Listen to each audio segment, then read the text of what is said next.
Titans are going to play the Colts next week. And, boy, it's like the Colts are looking in the mirror, at least betting-wise, because they're giving a point, getting a point, even all through the week with the Rams.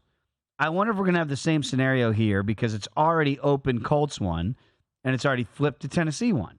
Very reminiscent of the Rams and Colts a week ago. We saw how, look, I mean, if you could have had a play to have the game end in a tie in regulation for a line that was won either way most of the week, you could say they got it right. I mean, that's as good as you can do handicapping-wise. You can't predict what's going to happen in overtime. Are we going to get another game like that where it might come right down to the final wire between Tennessee and Indy? We very well could. Tennessee, of course, depending on your store, underdog at least right now. Tennessee is an underdog. Now, it didn't work out last week in Cleveland, but today was the polar opposite. Wow.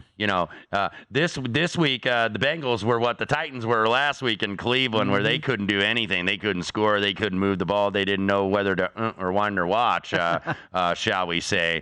400 yards for Tennessee, just 211 for Cincinnati. Absolutely dominant. They got Derrick Henry going, Tennessee did today, and that's always a dangerous thing when you get that man going. He's still got some left in the tank, even though they're not, necessarily having him carry the rock 30 times. He did carry it 22 today, had a 22 for 122 and a touchdown. Ryan Tannehill did have an interception, was sacked 3 times, but receivers made some plays down the field. Hopkins had a few catches. Westbrook Akeen had a few catches as well. And just Cincinnati just never could really get anything going offensively, and Tennessee benefited. So Mike Vrabel, when he's an underdog, we've mentioned that, he has an above 500 record just straight up. We're not even talking about against the spread. But Mike Vrabel, tremendous as an underdog. So if you want to play that trend, it's been pretty damn profitable. But, Indianapolis, I thought that they were in a little bit of a tough spot. And Indianapolis, by the way, did have 2 key offensive line injuries today. The left tackle, Bernard Raymond, was out. Ryan Kelly, the center, was out. We know Quentin Nelson, who's the anchor of their offensive line, he was playing hurt today. So that's why you saw the Colts, I think, get down to that 23-0 deficit. And then, they kept playing. This Colts team plays hard.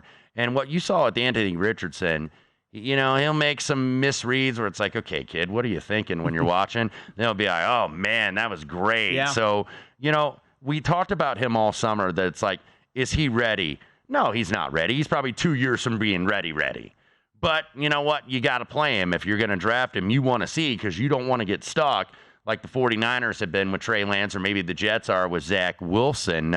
So you want to see what your investment is, and then, where you can easily move on. But look, Colts not going to get back, even though I think he's coming off the PUP list. I think he could start practicing this week. Jonathan Taylor, interesting. If he's going to come back and wear the horseshoe for at least a few games and see where he ends up in the offseason. I think, being out there playing certainly helps your cause more than sitting out a season if you want a bigger contract. So nothing for me as of yet in this game.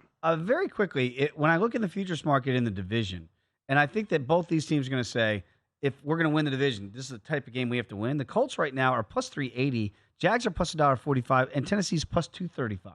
Those numbers have changed dramatically with the slow start for Jacksonville.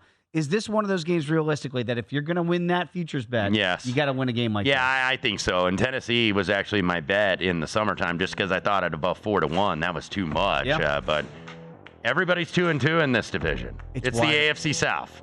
It's wide open, baby. Go to VSiN.com/subscribe to become a VSiN Pro subscriber today.